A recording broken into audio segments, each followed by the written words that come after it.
নমস্কার বন্ধুরা, আশা করি সবাই খুব ভালো আছো এবং সুস্থ আছো। আমিও খুব ভালো আছি। শনিবার সকাল এখন 8:30। আমি এসেছি আমাদের বাড়িতে।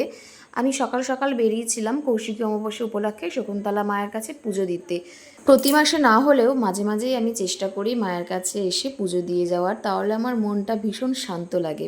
বেশিরভাগই আমি পুজো দিয়ে ফিরে যাই, তবে আজকে একটা দরকারে এখানে দেখা করতে আসলাম। দাঁড়াও, আগে প্রসাদগুলো দিয়ে দিই, নাহলে ভুলে যাবো পরে। আর এসে দেখি বোন এখানে রান্না করছে, মা ওদিকে পুজোর কাজ করছে আর বোন রান্নাটা করছে পুরো। আর এই যে এখানে মায়ের পুজো দেওয়াও হয়ে গেছে। আমি জিজ্ঞাসা করলাম যে আজকে কি গাছে ফুল কম ফুটেছে? বললো হ্যাঁ, অন্যদিন দেখি তো জবা ফুল প্রচুর ফোটে আমাদের গাছে। আর এই দেখো ঠাকুরের যে ধুতি, তারপরে এই যে ঘাগরা প্যান্ট বা ঠাকুরের পাতার যে আসন, সব কিন্তু মা নিজের হাতে বানিয়েছে। কাপড় কিনে লেস লাগিয়ে নিজের হাতেই মা সব বানিয়ে দিয়েছে। ছোটো থেকেই দেখে আসছি কোনো নতুন কাপড় থাকলেই মা এরকমভাবে গোপালের ঘাগরা, বিভিন্ন রকম ডিজাইনের জামা সব নিজের হাতে বানিয়ে দেয়। নিচে বসেছিলাম, ভাবলাম যাই ওপরে গিয়ে একটুখানি ভিডিও করে আসি, একটু ছবি তুলে আসি। বোন বললো যা গিয়ে গাছটা দেখে আয়, তাই জন্য চলে আসলাম এখানে। আর এসে দেখছি গাছে কি সুন্দর ছোট ছোট বেগুন হয়েছে। দাঁড়াও একটু ব্যাক ক্যামেরা করে দেখাই। এই দেখো দুটো ছোট্ট ছোট্ট বেগুন হয়েছে গাছে, পুচকি পুচকি দুটো বেগুন। একটা 8 ইঞ্চির টবে লাগানো রয়েছে গাছটা, কিছু দূর্বা ঘাসও হয়েছে। আর এই দেখো গোলাপ ফুলের কালারটা দেখো কি সুন্দর লাগছে না, মিষ্টি একটা কালার, একটাই ফুল ফুটে রয়েছে। আর এখানে আছে টগর গাছ, থোকা টগর যেটা সেটা। চলো নিচে যাই, মা ডাকছে সেই থেকে। এসে দেখি দেখো মা প্লেটে সাজিয়ে আমাকে লুচি আর ছোলার ডাল দিয়েছে। ভারী মজা বাবার বাড়িতে আসলে, না কিছু করতে হয় না, হাতের সামনে সমস্তটা জোগাড় পাওয়া যায়। মা এখন বসে গেছে আমার চুড়িদার সেলাই করতে। এটাই আমাকে মা পুজোতে দিয়েছে, একেবারে যেইটুকুনি যা অল্টার করার সেটা করে দিচ্ছে। এই দেখো আমার কিন্তু এখানে আরও জামা কাপড় আছে। তো এই সাদা শাড়িটা পরে নিচে বসছি বলে মা বলছে এটা পরে নিচে বসে পড়লি, কি করব বলো তো, কাদা তো এমনিতেই ছিটে গেছে। আর এই সাদা শাড়িটা আজকে পরেছি কারণ এই শাড়িটা আমার ভীষণ ভীষণ প্রিয় এবং এর সঙ্গে অনেকখানি ইমোশন জুড়ে রয়েছে। একরকম বিশেষ শাড়ি আমার এটা বলতে পারো। তো সেই জন্য বিশেষ দিনে আমি বিশেষ শাড়ি পরে এসেছি। আমি আজকে এই কর্ড সেটটা নিতে এসেছি, কারণ এটা আমাদের ওখানে ডেলিভারি দিচ্ছিল না, তাই জন্য আমি এই ঠিকানায় এটা পাঠালাম।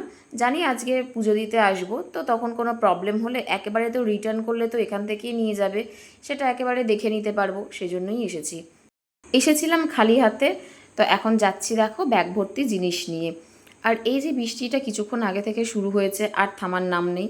মাঝখানে ওয়েদারটা একটু ভালো হয়েছিল, এই কন্টিনিউ বৃষ্টি পড়েই চলেছে। প্রায় 12টা বাজে, চলে যাওয়ার কথা ছিল অনেকক্ষণ আগেই, শুধু মায়ের এই খাওয়া দাওয়ার জন্য বসে গেলাম। বিকাল এখন 3:45 প্রায় বাজে। আর আমি বাড়িতে ফিরে ফ্রেশ হয়ে খাওয়া দাওয়া করে একেবারে এখন বসলাম। আর এখন এই যেগুলো নিয়ে এসেছি বাড়ি থেকে, মিষ্টু তো দেখেনি, ও বলছে যে এগুলো একটু দেখবে এখন কি কি আছে, ও দেখবে তো।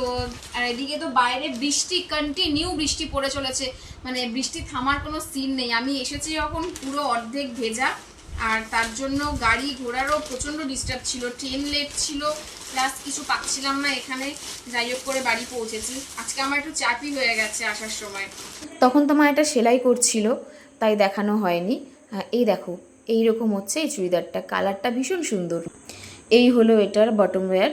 আর এটার নিচটা দেখো এরকম লেস লাগানো। দুপাট্টাটার মধ্যে এই যে গোল্ডেন কালার জিনিসগুলো, এগুলো কেটে দেওয়ার চেষ্টা করব, না হলে এটার সঙ্গে একটা অন্য ওড়না নিয়ে নেব। ঠিক আছে বাবা, কালারটা ঠিক আছে, ভালো লাগছে। আচ্ছা, এই যে এর আগেও আমি একটা ভিডিও পোস্ট করেছিলাম যে আমার আর ওর বাবার জামা কাপড় পরতেও খুব ভালোবাসে, মানে একটু বড় বড় জামা কাপড় পরে জাস্ট এমনি দেখবে।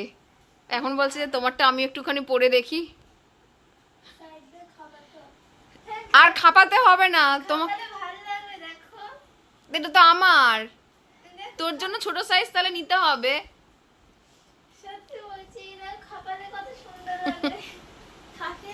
পছন্দ হয়েছে এটা? ও এটা নিয়ে পাগলামো করছে, করুক। আর আমি আজকে এখানেই শেষ করছি। ভিডিওটা যদি ভালো লেগে থাকে তাহলে অবশ্যই লাইক কমেন্ট করে সাথে থাকবে।